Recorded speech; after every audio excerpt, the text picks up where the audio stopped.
Hey friends, Anwe here.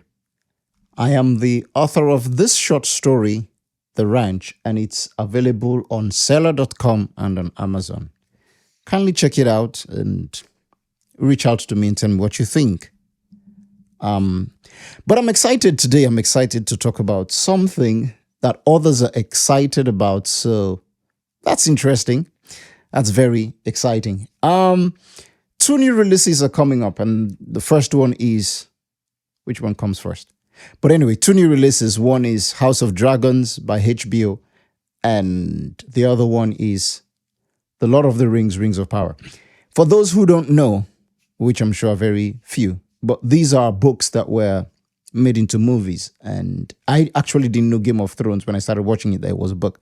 But then, of course, I quickly found out that it was a fantastic fantasy writer, George R. R. Martin, who wrote the books.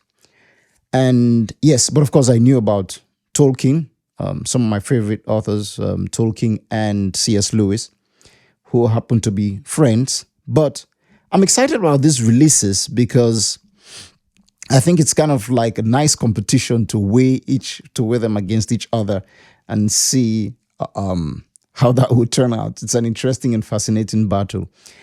But yeah, there are people, if you go online, there are people who have given themselves to some of these things. There are people who have given themselves to understanding the Tolkien legend, to understanding the Tolkien world. There are people who would give you breakdown about the Tolkien, the whole mythos around that Tolkien created. And I especially love Nerd of the Rings. I was watching his breakdown of the trailer a few days ago, and fascinating stuff. And also how he fills in the gap between certain things that you probably will not have time to read, or, he's gone deep into it.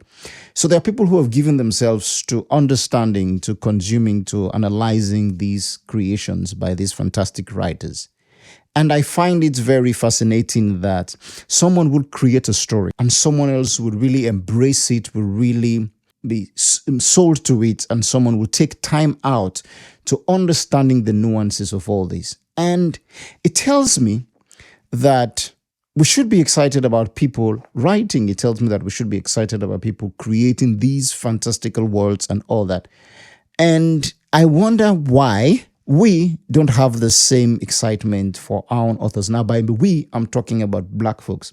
For example, this is Tomi Adeyemi's Children of Blood and Bone. The next in the series is Children of Virtue and Vengeance. And I thought it was a really nice portrayal of African mythos, especially from the Yoruba pantheon. And I found it very fascinating. And I was wondering, why aren't we as excited about these things? Why aren't we as sold out? Why aren't we as invested in these things? Someone has said that, or they often say, if you want to hide something from a black man, put it in a book, which I think it's an absolute trash. Because even from my own small group of friends, there are people who are voracious readers. There are people who are excellent writers. But I just think we do not have the structure to push these things out. We probably do not have the structure to be able to present these things out and compete in the cultural landscape.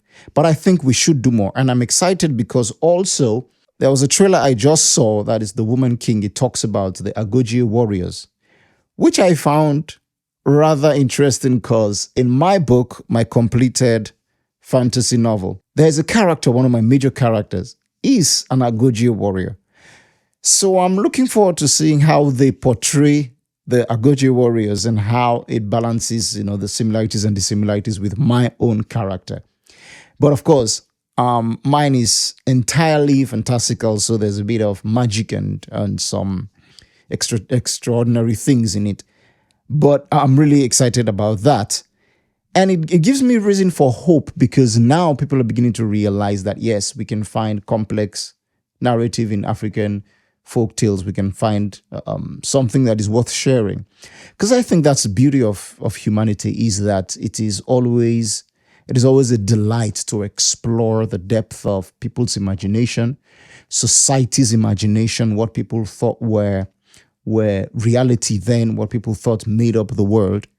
And as much as we've had fun with exploring all the tales of Greek mythos and Kratos and all those characters, I think we can also find it, if not educative, but entertaining when these Africans tell their stories. So I'm really pumped about all these things. I'm also hoping that all these things will begin to bring certain other people to the light, certain other storytellers, especially Black storytellers. Remember to check this out. And I'm also working on two books. One is, the first draft is completed, but I'm also working on another one, completely different story. If you've enjoyed this video, please give it a thumbs up and leave a comment. Let us discuss what you think about the upcoming stories, the upcoming releases, and what you also think, especially about the challenges we have as Black and African writers to get our own fantasy, our own folklore, our own myths out there. So thanks for checking in. Catch you later.